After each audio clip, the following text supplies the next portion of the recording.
Hello everyone, that Manga Kid here to do my October 2021 manga haul. Super late, but better late than never. So I did actually manage to get some manga on sale finally in October because it's my birthday month. And Chapters, where I order all my manga, because I am I have my points card and my membership with them, they give me a 20% off coupon during my birthday month. And so I was able to use my 20% off coupon plus my regular 10% off discount to get some manga for a reasonable price that I can afford. So I went a little bit, not overboard because I've definitely done worse than this, but finally being able to buy some stuff, I bought quite a bit. I'm going to start off with new stuff to me rather than continuations of things. I got Asumiko Nakamura's A White Rose in Bloom. This is one I have had my eye on for a long time. Was super excited about when it got announced that it was getting released, and didn't have a chance to pick up volume 1 until now. Loved it. Loved it. I love Asumiko Nakamura's stories. Everything I've read by her has been amazing, and this is no exception. Her artwork is just stunning. I cannot get over just the whimsical sort of like melancholic nature of her stories. Just really stick with me. And I love the character designs in this story in particular. I'm just trying to find a good example that doesn't include like spoilers. The skirts that these, or dresses or whatever they are that they wear, I just love the way that they're drawn. That's a weird thing, but like, I just really enjoy the outfits. But basically this takes place in an all-girls boarding school. This is the older, mysterious girl and our main character, who is so interesting. She's just a very interesting, she has an interesting temperament for a main character. She's kind of ditzy, but at the same time, she's not unintelligent. She looks like she would be the mysterious character. But I just love it. I love it so much. I cannot wait for more of this. And this one is a 7 Seas release. They've been killing it with the BL and Girls Love and general, just great LGBT kind of titles, and I am so excited about that one. Next up, I got Yen Press's newer release, Captivated by You by Yama Wayama. This totally found recently by accident in someone else's haul video, and I was extremely captivated by the artwork on the cover of this, and so I bought it. This is another example of Yen Press's unnecessarily making things hardcover for no reason except to jack the price up. There is no reason why this should be a hardcover. Zero purpose except for making it more expensive. It drives me nuts, which is why I normally don't support their titles that they do this to, but I really wanted this one. So yeah, it's just a crappy slipcover like they always do with a blank book as usual. And then really not super great quality paper. So, I mean, it's not a good release in terms of the physical release, unfortunately. This would have been much better suited to just a regular paperback edition. But yeah, it is what it is. So these are a bunch of short stories.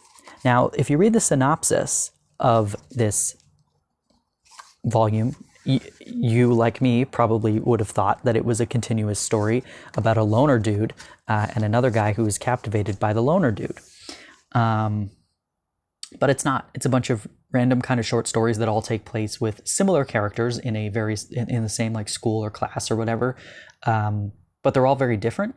Some of them focus on certain like loner characters. Some of them focus on more kind of hyper characters, and yeah, it's just a bunch of kind of short stories that Yama Wayama did over the course of a little while. I ended up reading an interview with this creator online because I was so fascinated. I had never heard of them before.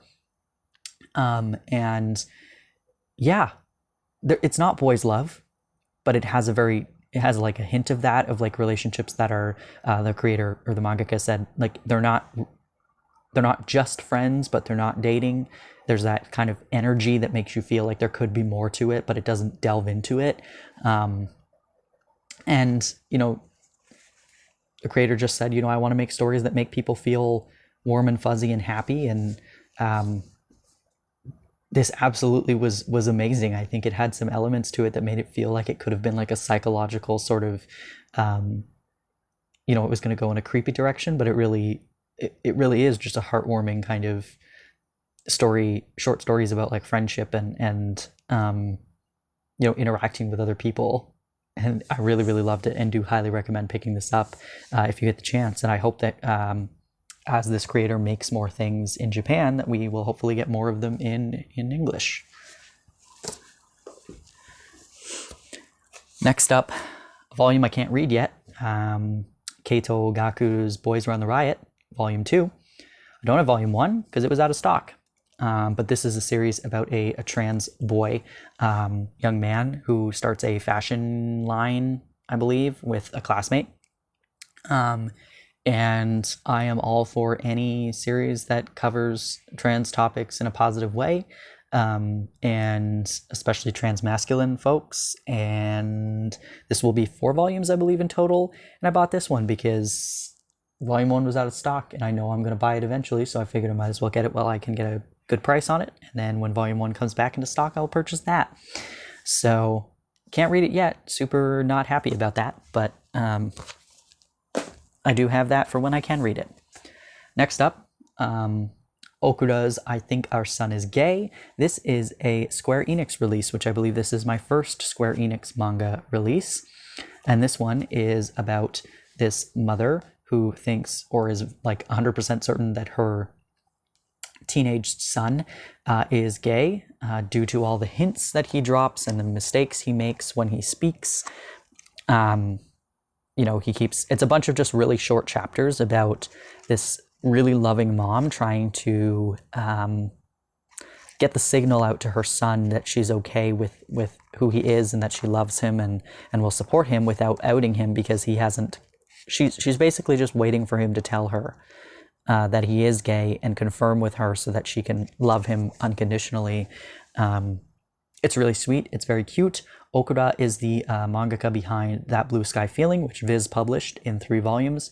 But this one is also drawn by Okura, whereas That Blue Sky Feeling was drawn by, or illustrated by, Komohashi, I believe.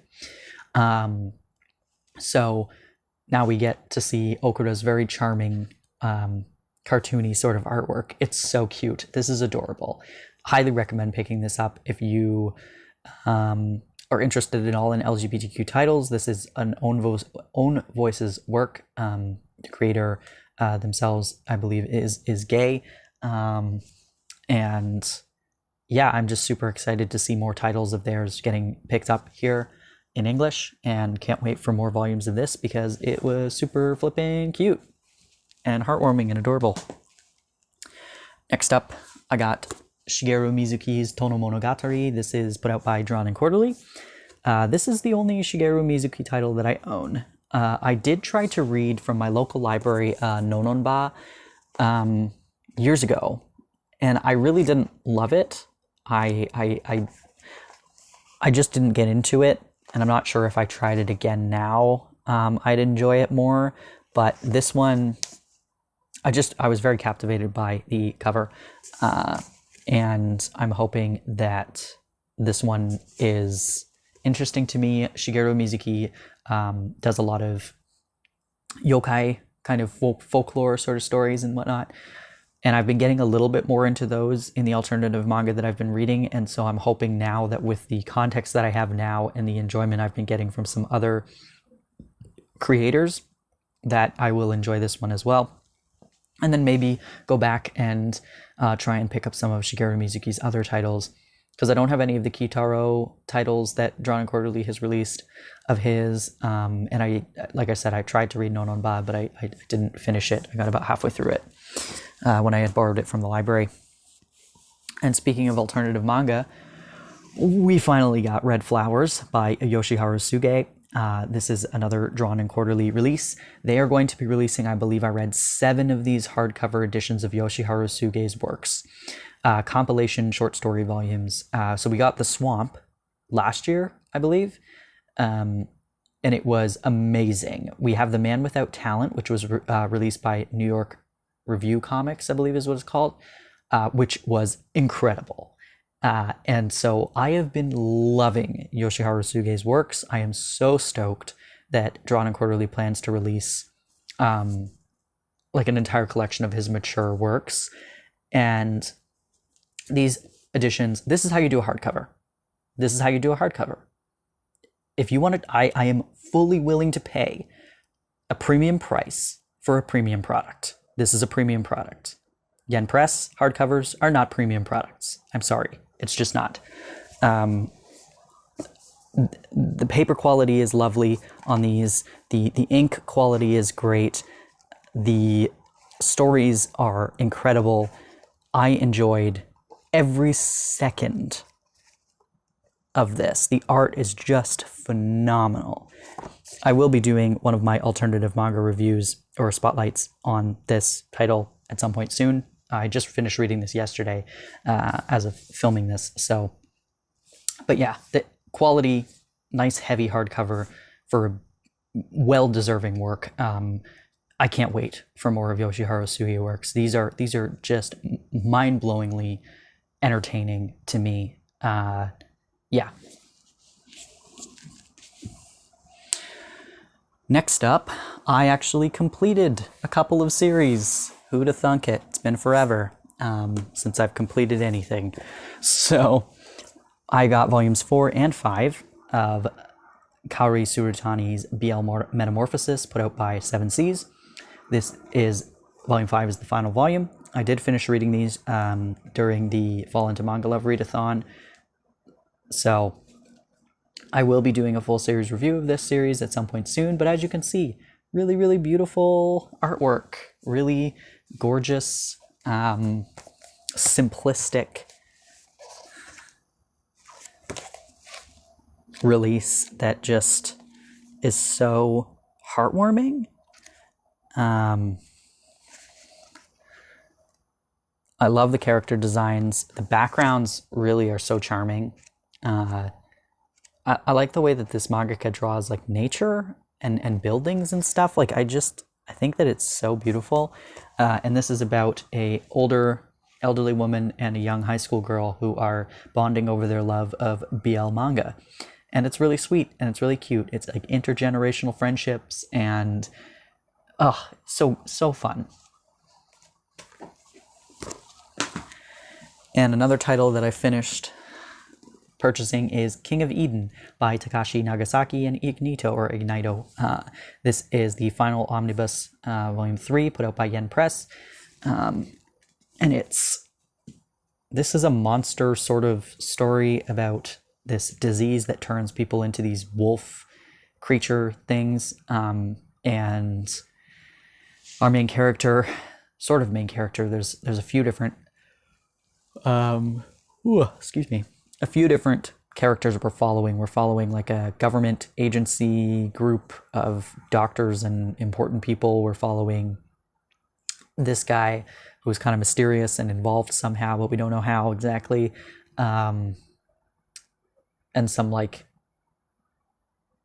I don't know if they're like archaeologists or whatever. There's like history involved in this. So there's some history and religion and what do you call it? History, religion, government, politics, terrorism, things like that, all wrapped into this story. It's very thrilling. It's very captivating. I think that the ending is probably going to make a lot of people mad. The ending was okay. I typically just take things as they are, and the ending is what it was. I still enjoyed the story. I will enjoy rereading this in the future. I think it's a really cool monster story, very graphic and kind of captivating and just interesting. But yeah, and nice that it was in just 3 simple kind of omnibus volumes. But yeah, it was pretty good. Next up, just a bunch of continuations of things. I got Even Though We're Adults, Volume 2 by Takako Shimura. Again, 7Cs, doing some great work on queer titles. So I love Takako Shimura. I love her works. This one is about two adult women who kind of fall for each other. One of them is married. The other one is still, trying to figure out why she keeps falling for people who are unavailable or are complicated. The artwork is amazing. I really enjoy Takako Shimura's art. Very captivated by this story, though obviously if you don't like stories about cheating, I would steer clear of this one. Then I got the title I've been waiting for, Volume 2 of Birds of Shangri-La by Ranmaru Zaria. This is a Sublime title. This is the one about this straight man who is working on an island with a all-male brothel. He is one of the fluffers for one of the birds, as they're called, named Fee. I love this title. Ranmaru Zaria hitting it out of the park with all these amazing titles. Very, very sexual, obviously. It's an all-male brothel, but dark, but also very fantastical in terms of it's very reminiscent of the Strange Tale of Panorama Island, in that it's like this lush, luxurious sort of paradise, but this one doesn't have as creepy maniacal of an owner. The owner here seems to be less creepy and maniacal, but maybe as the story goes on it will get that way. I don't know. But yeah, it's just, there's something about it that just draws me in, and I really, really enjoy that title. Next up, actually this one was completed as well. Toritan, Birds of a Feather. This is by Kotetsuko Yamamoto. And this is volume 2, which is the final volume as far as I'm aware. This was a fun one about this young man. He's in his 20s. He can speak to birds. He can understand them and also communicate with them. He doesn't like birds because they're all assholes, apparently. And then there's this other young man who's 18 years old who has some sort of power. I'm not going to spoil, but he can tell from the beginning that there's something about this guy, and yeah, it's very cute. And I love birds, and clearly this mangaka does too, because they love to draw them. Yeah, I really, really enjoyed this one, and I think it was super cute. I love the character designs. I am hoping we will get more stuff by this mangaka, because I thought the character development and just in 2 volumes, I thought that really fleshed out these 2 characters in a way that made them so likable.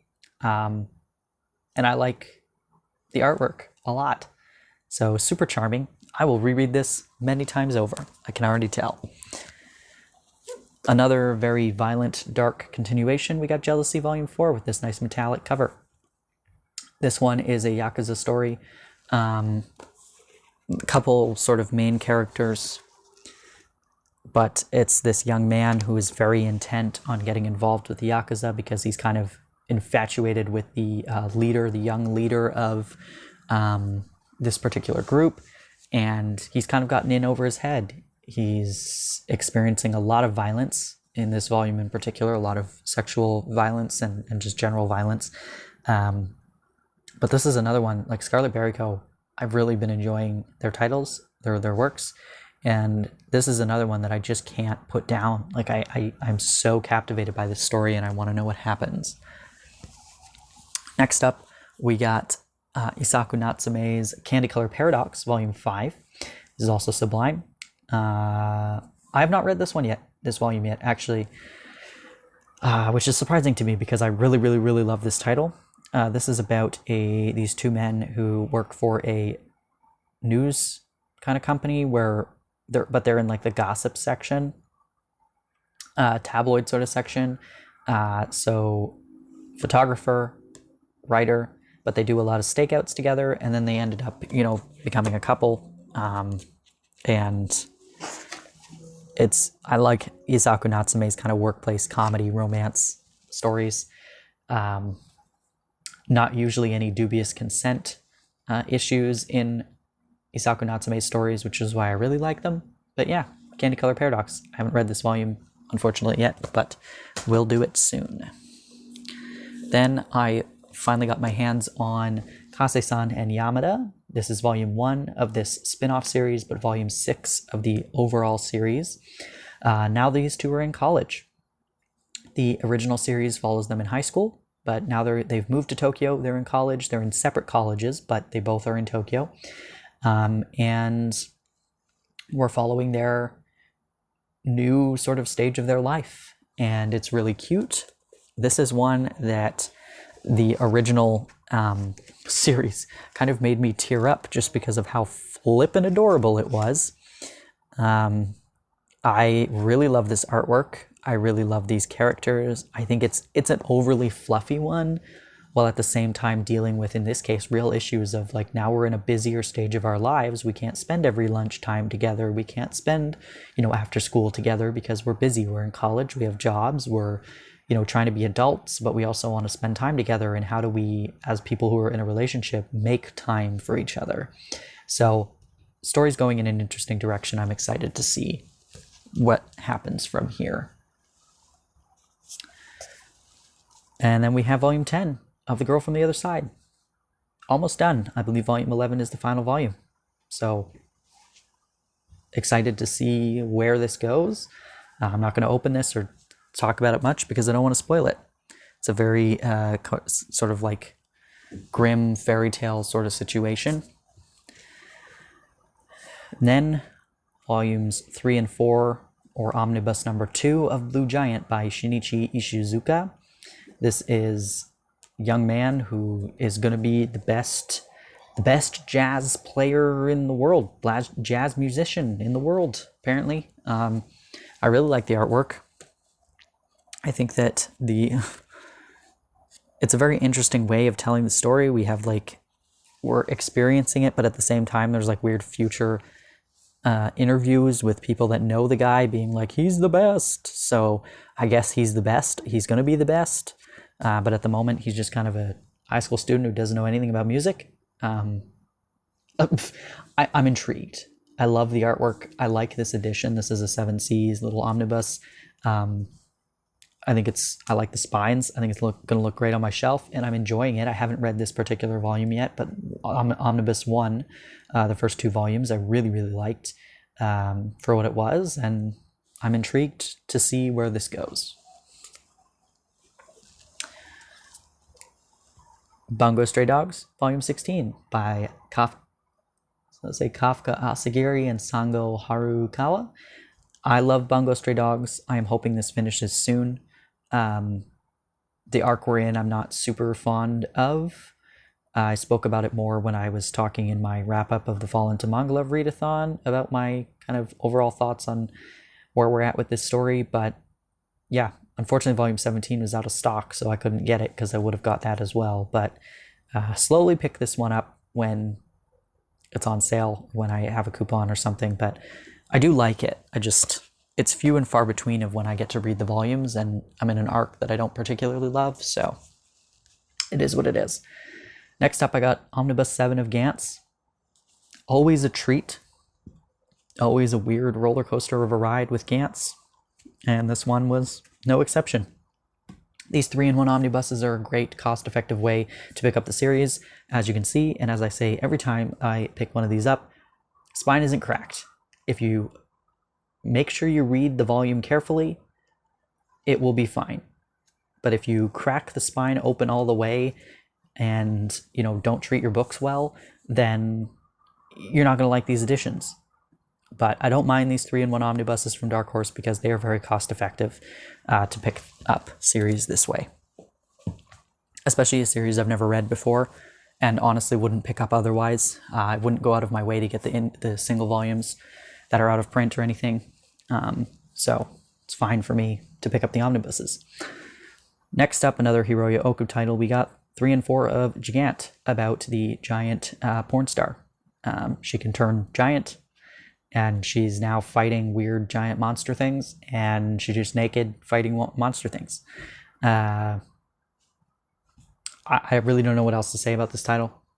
It's a sci-fi Hiroya Oku title with a lot of nudity and a lot of monsters and boobs and things. So yeah, it is kind of what it is.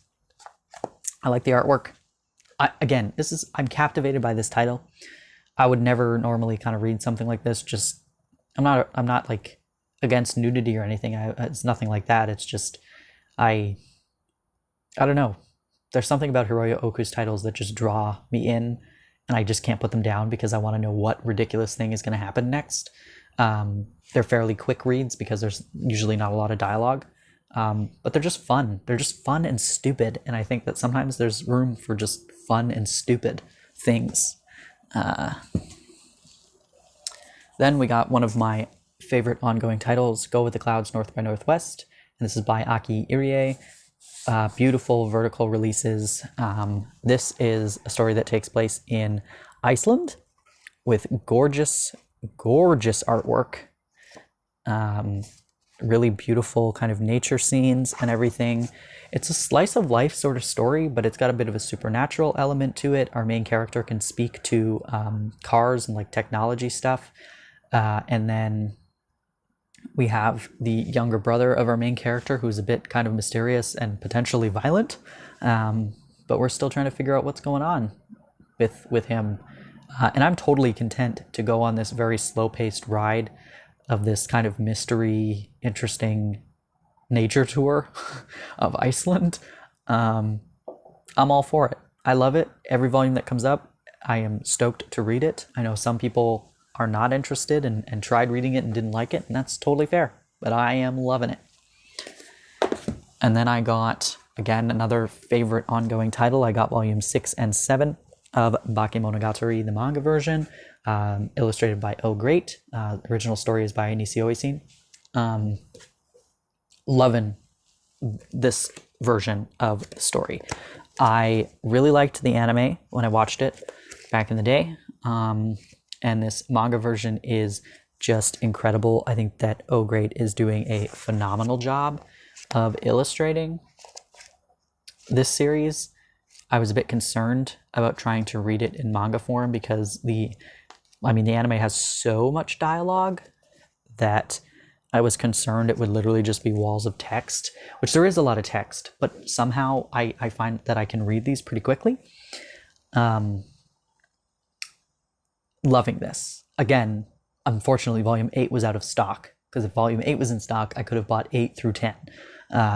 But yeah, so I only got these two.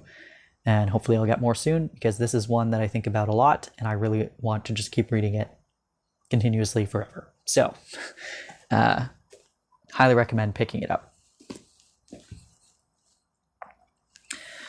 Then I got Shizuoshimi's Blood on the Tracks, volumes 5 and 6.